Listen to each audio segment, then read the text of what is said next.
17절로 24절의 말씀으로 은혜를 나누십시다. 설교 제목은 나의 행전을 만들자, 나의 행전을 만들라 라는 제목입니다. 사도행전, 사도들의 행했던 이야기들, 특별히 그 사도행전에는 베드로 그리고 바울이 대표적으로 나오는 인물이죠. 사실 베드로와 바울은 오늘날로 말하면 목사님급이에요. 그래서 사도행전에서 기록된 그들의 이야기를 우리가 그대로 우리가 똑같이 살 수는 없어요. 그렇지만 사도행전을 통해서 우리는 한 사람의 삶이 어떻게 살아야 될 것인가 하는 것을 참고할 수 있습니다. 특별히 이제 우리가 신약성경 약 13권을 썼다고 알려진 위대한 하나님의 종 바울의 삶, 사도행전은 바울이 예수님을 만나기 전과 예수님을 만난 다음에 그의 일생이 기록되어 있어요. 끝까지는 나와 있지 않지만 바울이 어떻게 삶을 살아가는가 하는 것을 우리가 보면서 똑같이 살 수 없어요. 그렇지만 신앙은 이렇게 하는 것이구나, 하나님은 이렇게 믿는 것이구나 라고 하는 것을 우리가 참고할 수 있습니다. 그래서 우리가 성경의 많은 인물들을 보면 하나님이 쓰신 인물들이 다 훌륭하지는 않아요. 장단점이 있어요. 그러나 왜 하나님이 그를 쓰셨는가, 또 하나님의 그를 통해서 무엇을 하셨는가를 보면서 여러분들도 저도 다 나름의 삶을 살아가고 있잖아요. 각자의 행전, 나의 행전은 어떻게 써왔고 쓰고 있으며 쓸 것인가 하는 것을 한번 생각했으면 좋겠다는 그 마음이 들더라고요. 그래서 사실 사도행전은 바울 행전이라고 해도 과언이 아니고, 또 이 사도행전을 보는 저와 여러분들도 각자 나름의 행전을 만들어 가고 있고, 만들기 위해서 어떻게 삶을 살 것인가, 다시 말하면 하나님의 가장 기뻐하는 삶은 무엇인가 하는 것을 본문을 통해서 한번 재조명해 보려고 합니다. 자, 오늘 이 바울이 밀레도에서 에베소 장로들을 모아서 한 설교 부분인데요. 이전에도 한번 설교한 기억이 있어요. 얼마 되지 않았어요. 근데 우리가 이 본문과 또 여러 가지를 통해서 사도 바울은 어떻게 살아가는가 하는 것을 세 가지로 요약해서 보려고 합니다. 이거는 비단 바울뿐만 아니라 저와 여러분의 삶도 똑같은 맥락에서 사는 것이 좋다고 생각이 들어요.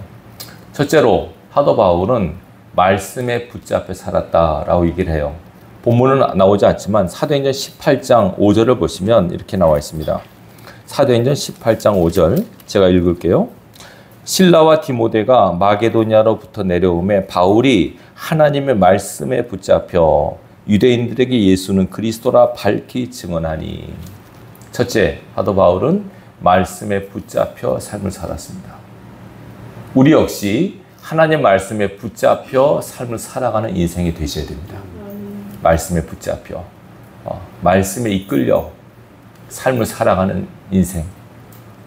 저는 개인적으로 23살 때인가요? 그때 몹시 아파서 사경을 헤맨 때가 있었습니다. 그때 저는 집에서 거의 많이 힘든 시간을 보내고 있었는데, 그때 하나님께서 말씀을 주시더라고요.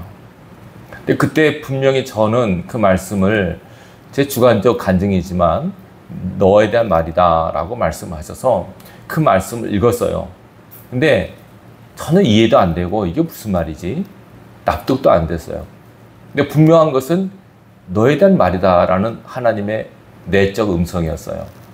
근데 신기한 것이 지나고 보니까 그 말씀대로 내 인생이 사라졌더라고요. 내 인생이 그 말씀으로 사라졌어요.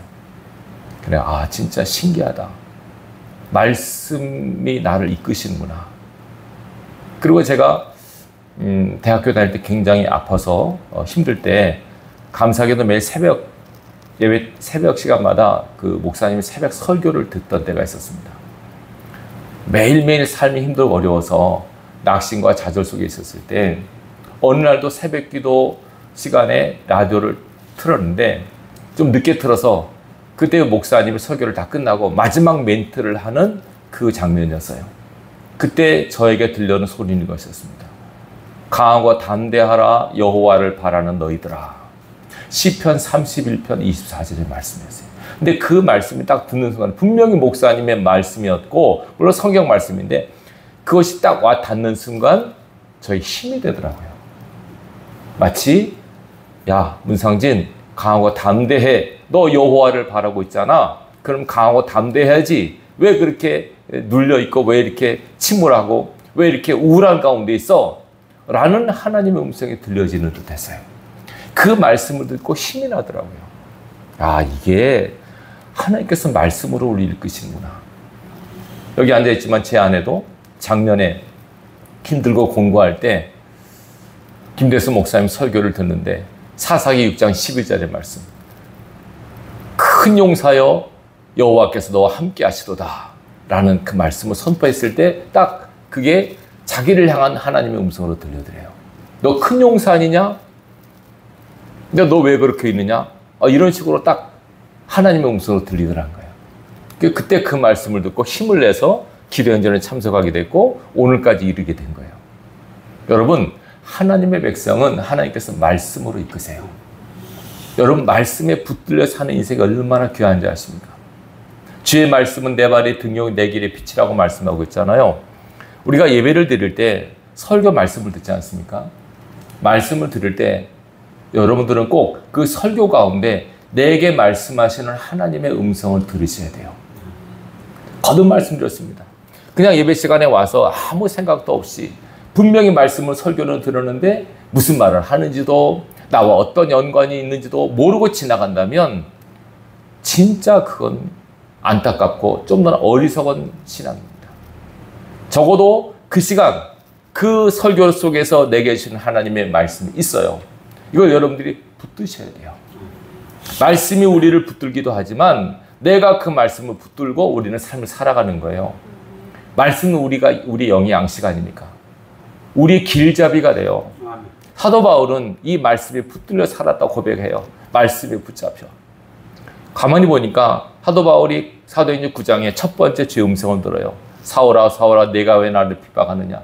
누구십니까? 나는 내가 핍박하는 예수라. 그 음성을 들어요.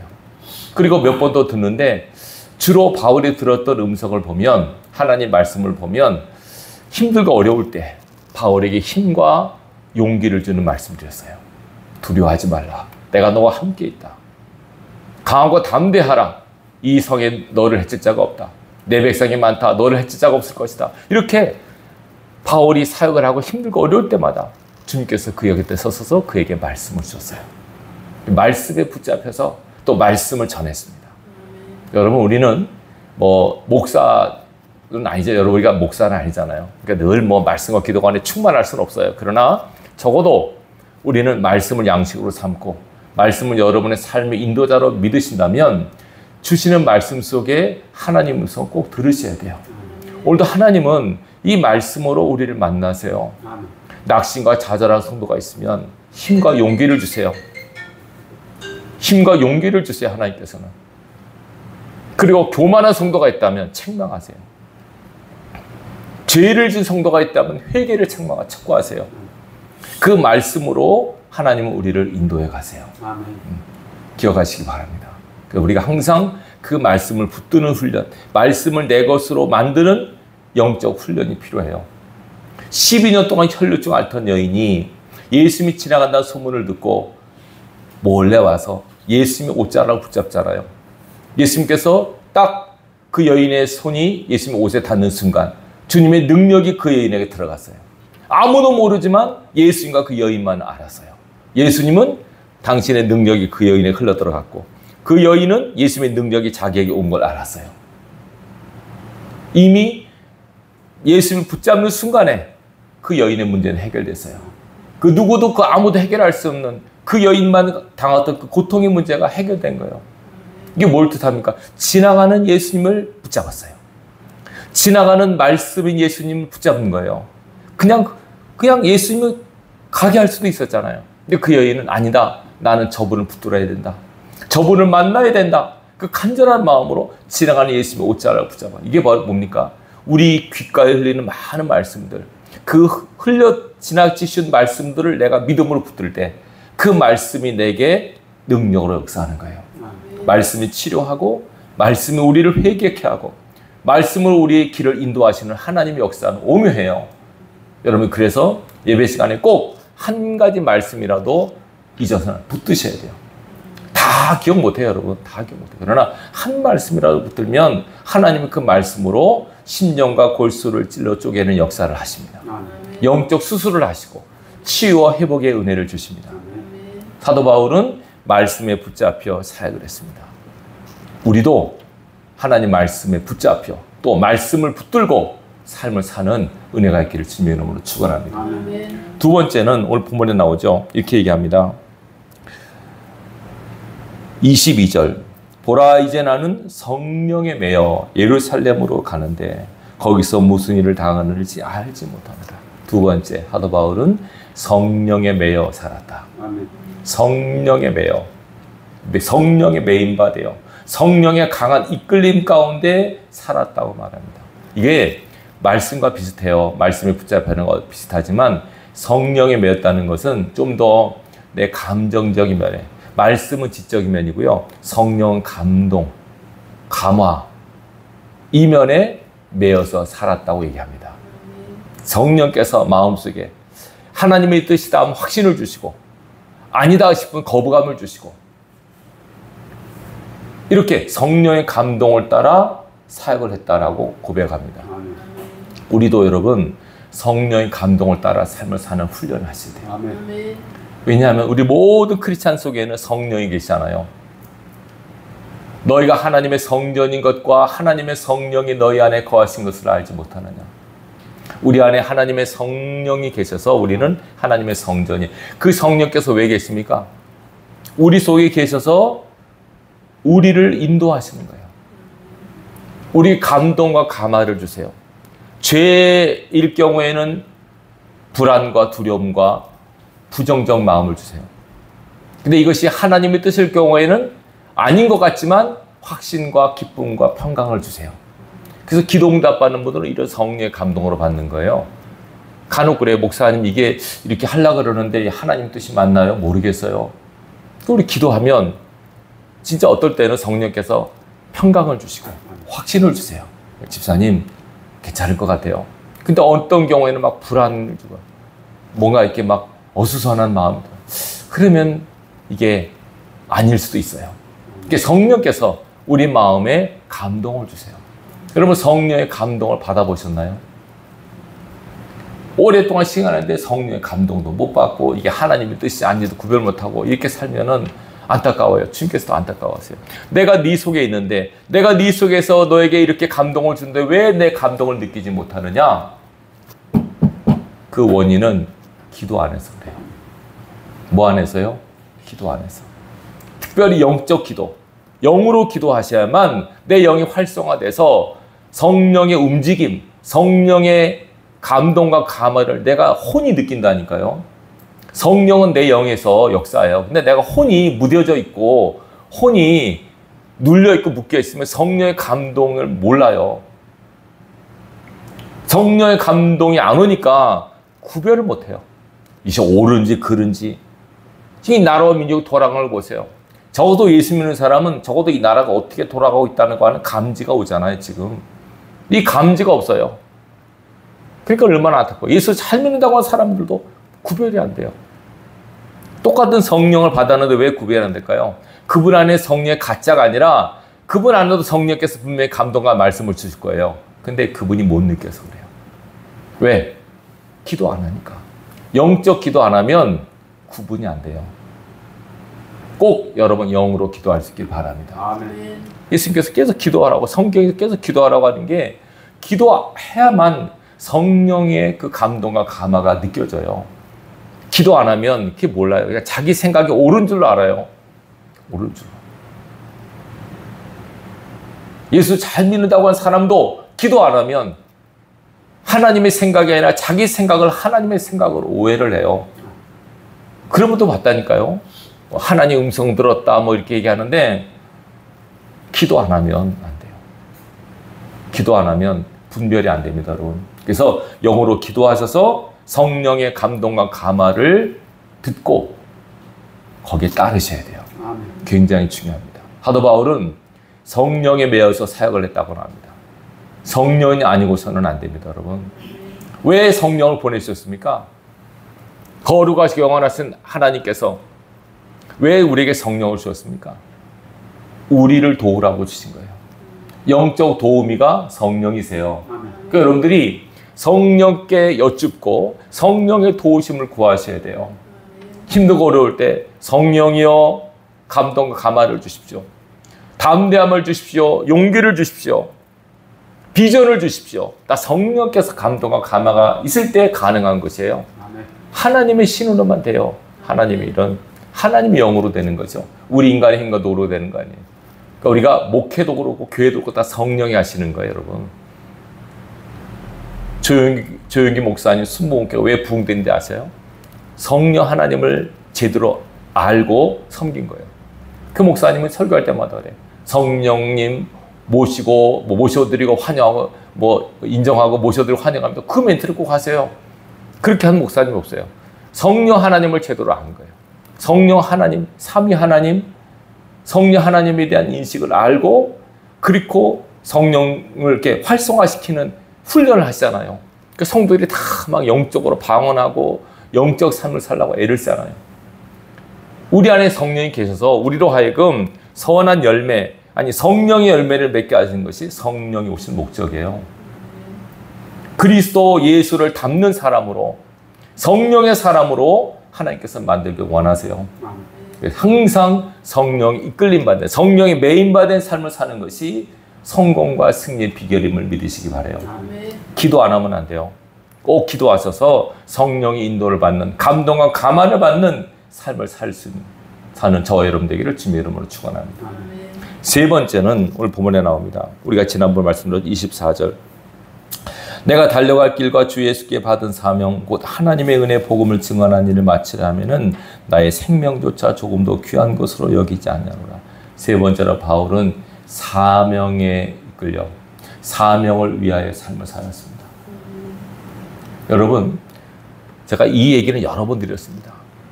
소명과 사명이라고 말씀드렸습니다. 소명은 하나님께서 우리를 부르신 겁니다.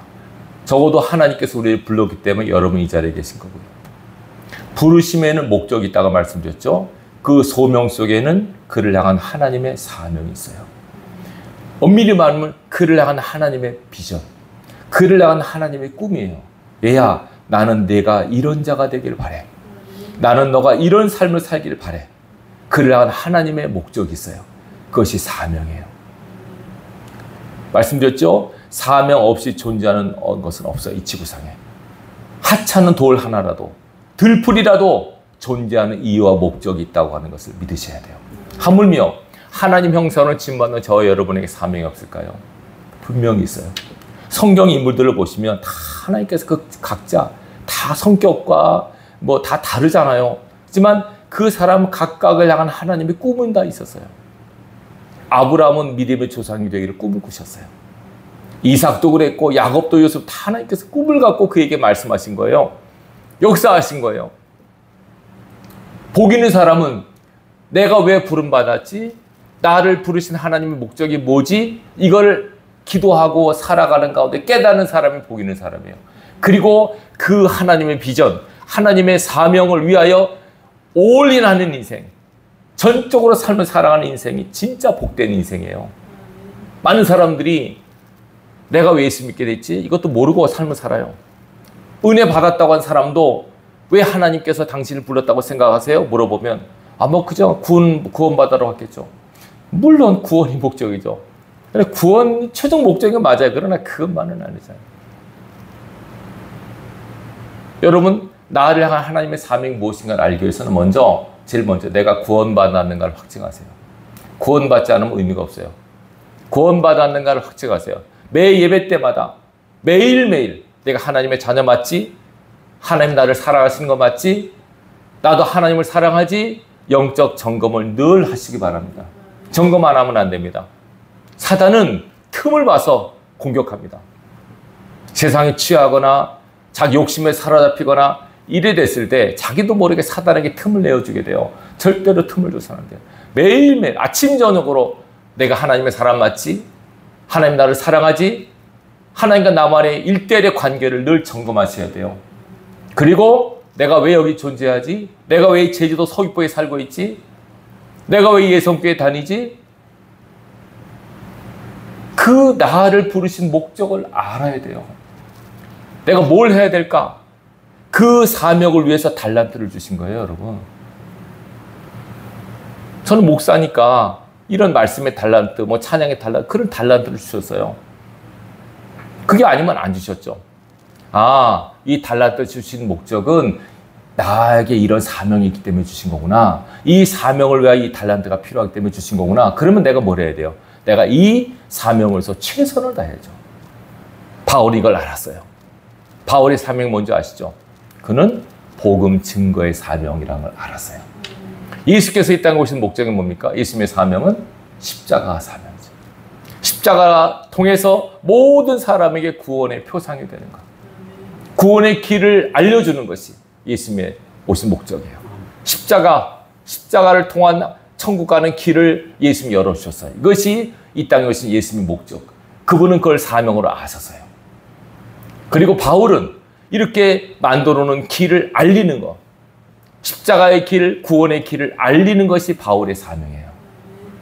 이거 사람들이 한 사람이라도 더 만나서 여러분 구원받으셔야 됩니다. 구원의 길은 오직 예수 그리스도밖에 없습니다. 그는 십자가만이 우리를 구원할 수 있습니다. 라고 그 소식을 알리는 것이 바울의 사명이었어요. 베드로는 유대인들에게, 바울은 이방인들에게 그 사명을 받았다고. 이 사명을 알았어요. 그리고 내가 이걸 위해서 최선을 다해야 된다. 본문에 보면 예루살렘으로 가는데 성령께서 내가 가는 길에 환난과 역경이 있을 것이다. 결박이 기다릴 것이다. 라고 감동을 주세요. 사람들이 말려요. 사도 바울이요. 예루살렘에 가면 큰 고난이 있을 것입니다. 어떻게 하시겠습니까? 성령께서 고난이 있다고 말씀하십니다. 바울이 뭐라고 말합니까? 그래도 나는 내게 받은 사명이 있어. 이 사명을 위해 나는 가야 돼. 예루살렘에 가야도 나는 로마로 가야 돼. 사명을 따라 산 사람이에요. 그래서 위대하고 멋있는 거예요. 여러분, 멋있는 인생을 살아야죠. 각자에게 주어진 사명이 있습니다. 물론 결혼해서 애 낳고 애 키우는 것도 사명이에요. 그러나 여러 가지 사명이 있지만 가장 핵심적 사명은 딱 한 가지예요. 구원의 사명. 따라하십니다. 구원의 사명. 가장 중요합니다. 예수께서 오신 목적이 구원 때문에 오셨어요. 사도 바울이 이 구원의 복음을 증거하는 걸 사명으로 삼았어요. 우리 모든 크리스찬들은 구원의 사명이 다 있어요. 우선은 나 자신의 구원. 따라하십니다. 나의 구원. 이게 왜 중요한지 아시죠? 바울이 이걸 알았어요. 남에게 복음을 전파한 후에 내가 도리어 버림이 될까 두렵다. 하나님의 일을 한 위대한 종들도 지옥 갈 수 있어요. 하나님과 나와 일대일의 관계를 정립해 놓지 않으면 안 돼요. 꼭 매일매일 하나님과 나만의 영적 관계를 정립하시기 바라요. 영적 정비를 하지 않으면 안 됩니다. 차량도 미리 정비하라 그러잖아요. 사고 난 다음에 고치지 말고 미리 정비하라. 응? 아침에 일어나는 타이어 점검하고 엔진오일 점검하고 그러듯이 내 영적 상태가 어떤가를 늘 점검하셔야 됩니다. 매일매일. 그래서 나 자신의 구원을 이루셔야 됩니다. 하나님 일을 많이 해놓고 지옥 가는 그런 어리석은 자가 돼서는 안 됩니다. 여러분 구원 받으셨습니까? 목사, 장로 아무 의미 없습니다. 여러분 안에 하나님이 계시고 내가 하나님의 뜻 안에 있는가를 점검하십시오. 그러지 않으면 안 됩니다. 나 자신의 구원을 이루는 것. 두렵고 떨림으로 구원을 이루는 삶을 늘 하셔야 됩니다. 그리고 여러분에게 가까이 있는 여러분의 가족들, 지인들, 그 영혼들을 향한 마음을 가지시고 그들도 구원받아야 돼. 그들을 내 자식으로, 내 부모로, 내 형제 자매로 붙인 것은 그를 구원하라고 하는 하나님의 뜻이 있기 때문이야. 이것이 나를 향한 하나님의 사명이야. 이렇게 받아들이시고 그 영혼 구원을 위한 간절한 기도를 하시고 영혼 구원은 하나님이 가장 기뻐하지 않습니까? 이 영혼 구원을 위한 사명, 결국 바울도 이거예요. 바울도 구원을 위한 사명 아닙니까? 복음 증거해서 영혼을 한 사람도 건지려고. 오늘 뒤에 보면 바울이 이런 얘기를 합니다. 26절에 본문은 아니지만 26절에 이렇게 얘기합니다. 오늘 여러분에게 내가 증언하는데 모든 사람의 피에 대해 내가 깨끗하니 이는 내가 꺼리지 않고 하나님의 뜻을 다 여러분에게 전하기. 거침없이 만나는 사람에게 다 구원의 복음을 전했다. 그래서 그 사람들의 구원에서 내가 깨끗하다. 무슨 말이에요? 그들이 구원받지 못해도 나는 책임이 없다. 그들이 안 받아도 나는 전했다. 왜냐하면 구원받으려면 예수를 믿어야 되잖아요. 예수 믿으려면 누군가 복음을 전해줘야 되잖아요. 전하는 사람이 없어 어떻게 들어요? 듣지 못하고 어떻게 믿어요? 믿지 않고 어떻게 구원받아요? 이걸 알았기 때문에 적어도 그 사람을 구원하기 위해서 내가 그 사람에게 예수를 전했다. 듣든지 아니든지 나는 전했다. 그래서 나는 그 사람 영혼에서 난 깨끗하다. 근데 만약에 내가 전하지 않아서 그가 듣지 못했고 듣지 못해서 믿지 못했고 믿지 못해서 구원받지 못했다면 그 책임은 나한테 있다고. 그 영혼의 핏값을 내가 쳐야 되니까 그러지 않으려고 내가 만나는 모든 사람에게 복음을 전했다고 얘기하는 겁니다. 이것이 그의 사명이었습니다. 여러분의 사명도 그럴 거예요. 나 자신의 구원, 여러분 가족의 구원을 위해서 늘 기도하시기 바랍니다. 그리고 자녀나 여러분에게 말을 하세요.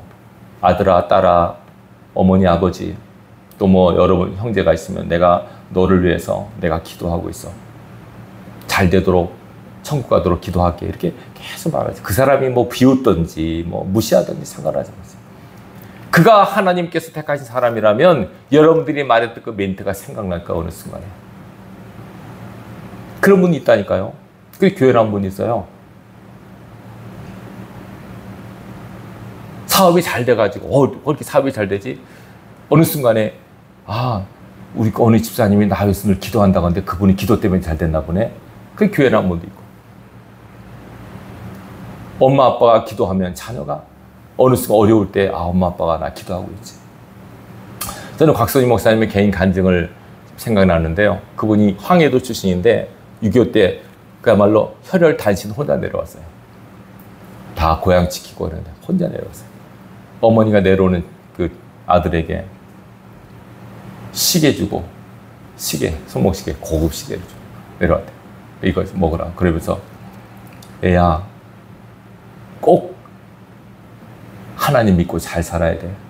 그리고 매일 새벽에 내가 너를 위해 기도하겠다는 걸 잊지 말아라. 새벽에 엄마가 너를 위해서 기도하겠다는 걸 한시도 잊지 말아라. 나 꼭 기도할 거다.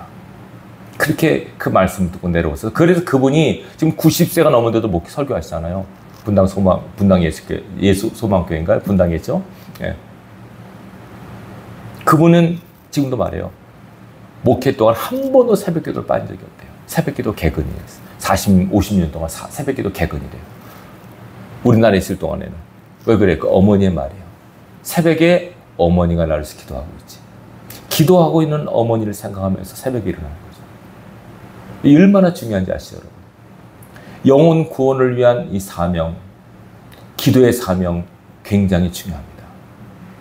이 모든 것 바탕에 말씀에 붙잡혀 성령에 매여 이 모든 것, 특별히 오늘 본문의 말씀 나오잖아요. 사명에 이끌려 사명을 위하여 산 모든 바탕에는 기도가 바탕입니다. 기독교인은 기도하는 사람입니다. 기도하시기 바랍니다. 기도 없이는 안 됩니다. 기도할 때 성령이 역사하고 성령은 말씀을 통해서 운행하십니다. 말씀과 성령은 같이 간다고 해도 무방합니다.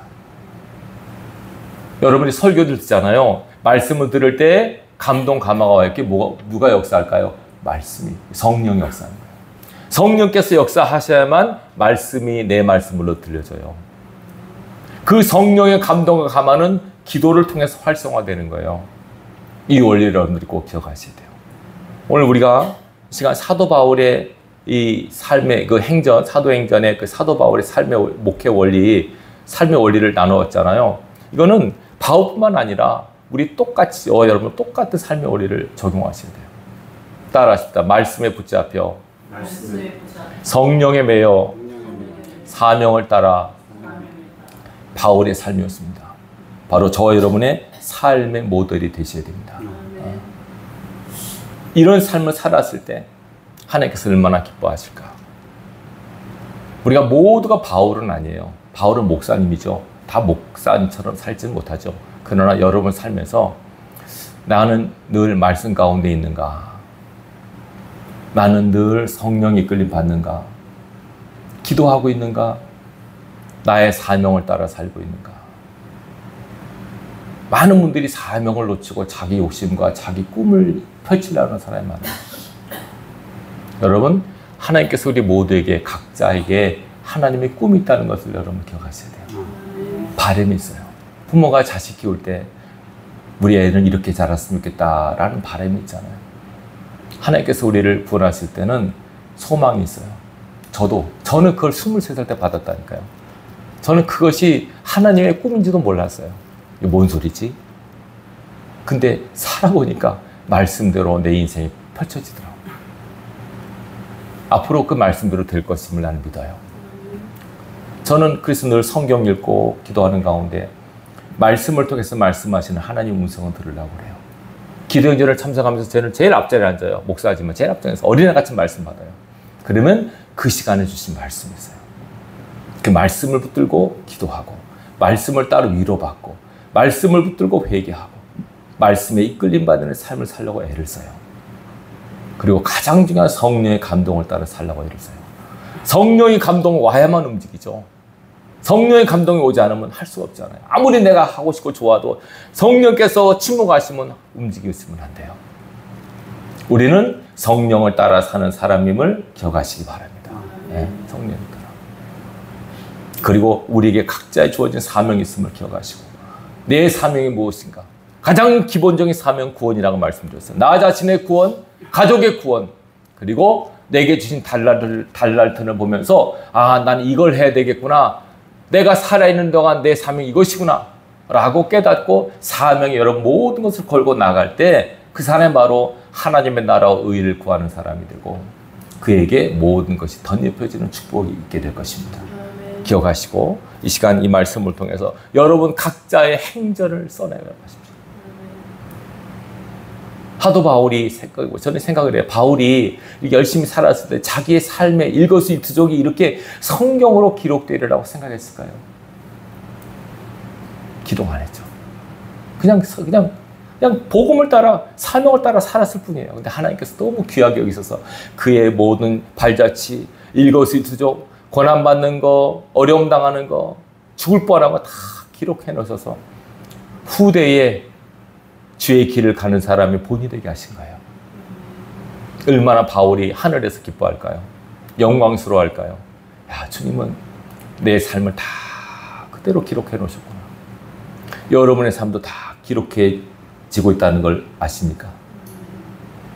저는 문상진의 행전을 주님께서 기록하고 계신다고 믿어요.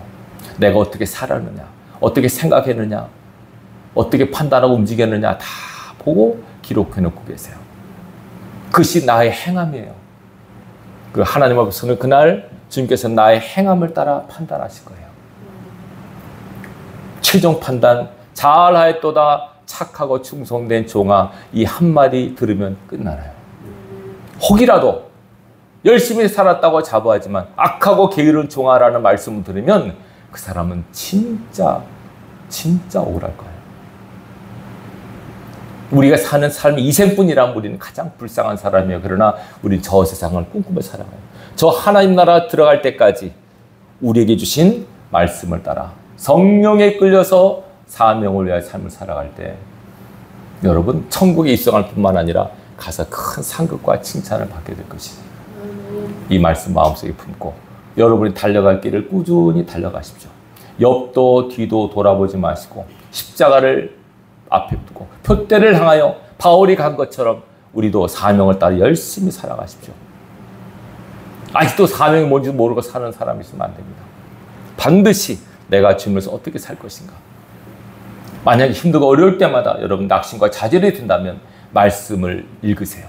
말씀을 들으세요. 분명히 하나님께서 말씀을 하실 거예요.